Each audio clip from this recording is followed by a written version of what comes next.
ఇజ్రాయెల్‌కి చెందినటువంటి ఐడీఎఫ్ క్లిష్ట పరిస్థితుల్లో ఉంది. ఎందుకంటే దానికి కావాల్సినటువంటి సైన్యం కంటే 12,000 మంది తక్కువగా ఉన్నారని ఇప్పుడు దానికి సంబంధించినటువంటి అధికారులు బెంజమిన్ నెతన్యాహుకి ప్రభుత్వానికైతే లేఖ రాసినట్లుగా తెలుస్తోంది.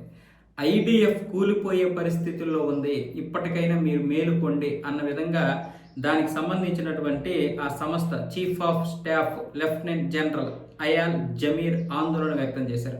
దీనిపై వెంటనే చర్యలు తీసుకోవాలని పిలుపునిచ్చారు. దీనికి సంబంధించి ఇజ్రాయెల్ ప్రధాని బెంజమిన్ నెతన్యాహుతో సహా ఇతర ఉన్నతాధికారులకు కూడా ఆయన లేఖలు రాశారు.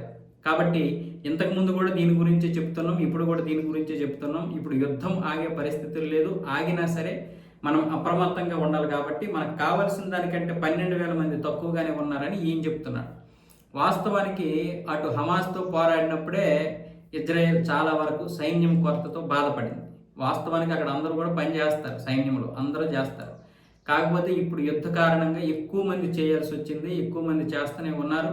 కొంతమంది రెండోసారి అంటే రిపీట్గా కూడా రావాల్సి వచ్చింది. దానివల్ల అక్కడ కొన్ని చట్టాలు మారాలి. అందరూ యుద్ధంలో చేయాలనేది చట్టం, కానీ రెండోసారి చేయాలా వద్దనే దాని మీద చట్టం ఇప్పుడు ఆలోచిస్తున్నారు. ఆ విషయంలో కూడా తర్జన భర్జనలు పడుతున్నారు. ఇప్పుడు యుద్ధం కారణంగా 2 సంవత్సరాలు హమాస్తో పోరాడి చాలామంది అలసిపోయారు. ఆ మధ్య అసహనం కూడా వ్యక్తం చేశారు. రష్యాలో కూడా ఈ విషయం కనిపిస్తుంది. రష్యాలో కూడా చాలామంది సైనికులు అసహనం వ్యక్తం చేయడం వల్ల అప్పుడు ఎవరు దొరికితే వాళ్ళని బంగ్లాదేశీయులు, భారతీయులు దొరికితే యుద్ధంలోకి తోసేశారు. ఏవేవో సంతకాలు పెట్టించేసి వాళ్ళని అన్యాయంగా యుద్ధంలోకి తోసేసి వాళ్ళకి నరకం చూపించారు. వాళ్ళని ఫ్రంట్ లైన్లో పెట్టేసి, అంటే ముందు ఎవరైనా ఇరాన్ ఒకవేళ ఉక్రెయిన్ కాల్పులు జరిపితే వీళ్ళు చేస్తారు, వెనకున్నటువంటి రష్యన్స్ బతుకుతారు. సో దానివల్ల ఇలా విదేశీయుల్ని రప్పించారు. అలాగే ఉత్తర కొరియా 11,000 మందిని పంపించింది. నీకెందుకు నేను ఉన్నానని పుతిన్కి ధైర్యం చెప్తూ ఉత్తర కొరియా అధ్యక్షుడు కిమ్ అయితే పంపించడం జరిగింది. అయితే ఇప్పుడు ఇజ్రాయెల్కి అలా పరిస్థితి లేదు. ఇజ్రాయెల్ దళాలు మాత్రమే పోరాడాలి. పైగా ఇజ్రాయెల్ అలాంటి పని చేయదు కూడా. దానికి ప్రతిదానికి కూడా ఒక పారదర్శకత ఉంటుంది. అంటే రష్యా నేనేమి ఇచ్చేయడం లేదు, కానీ రష్యా అధికారులు చేసింది మరి కరెక్ట్ మాత్రం.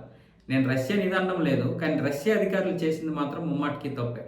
మన భారతీయులు కూడా దాదాపు 35 మంది చనిపోయారు. ఆ విషయం కూడా చెప్పట్లేదు వాళ్ళు.